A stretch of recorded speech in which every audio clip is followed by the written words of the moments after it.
In our patterns, we include a blocking pattern. You just take it and copy it on a sheet of paper.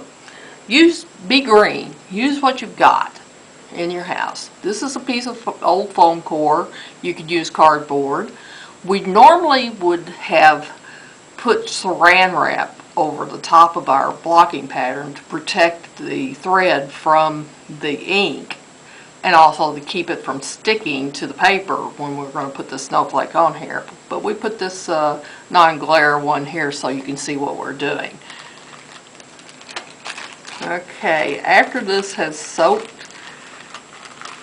for a while, you're going to want to remove excess, which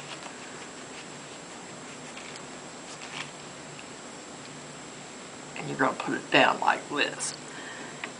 You have to figure out which side is the right side. This is a messy process, so if you like to play in the mud, this is the thing for you.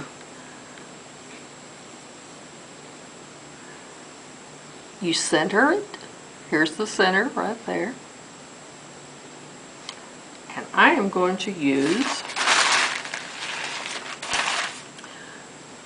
stainless steel pins, ones that won't rust because this is pretty soaked, to pin this out. I'm also using a thimble because these little heads on this will make your fingers really hurt. So we start, this is the center, you're going to put one right dead center. You can see that the legs of the snowflake extend out. And we're going to pin this completely out along these lines using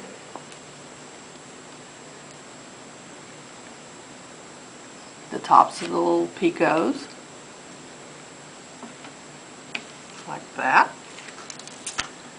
Then you will go to the next one, and you can count the little hash marks to make sure that you're extending them out to the same edge. You can adjust them as you go. Kind of nasty looking.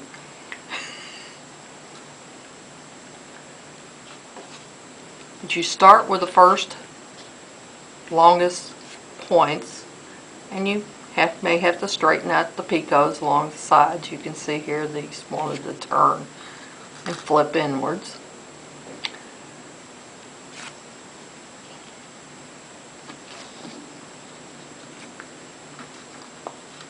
And you proceed just all around the edge.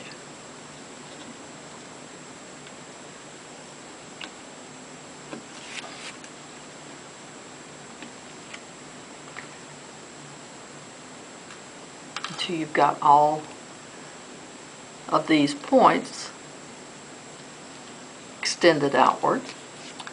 And then you start working on the outer parts of these points because you want it to flare out like that.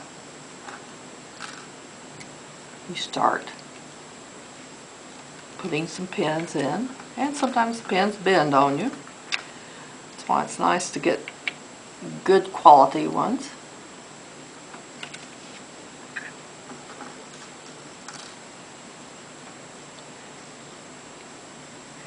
And you will adjust all the pins so that when you get through, you have a wonderful snowflake, and it dries, and it will stay this way until you wash it. This is one that has dried for 24 hours, and that's kind of what you need to do, is let them dry completely. And as you can see, I've taken out most of the pins. You kind of have to work at it to get these pins to come out. Ah, yes, there we go.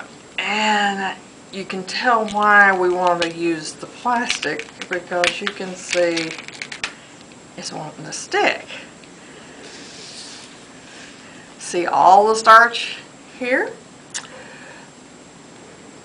Old toothbrush. Just sit there and clean all this extra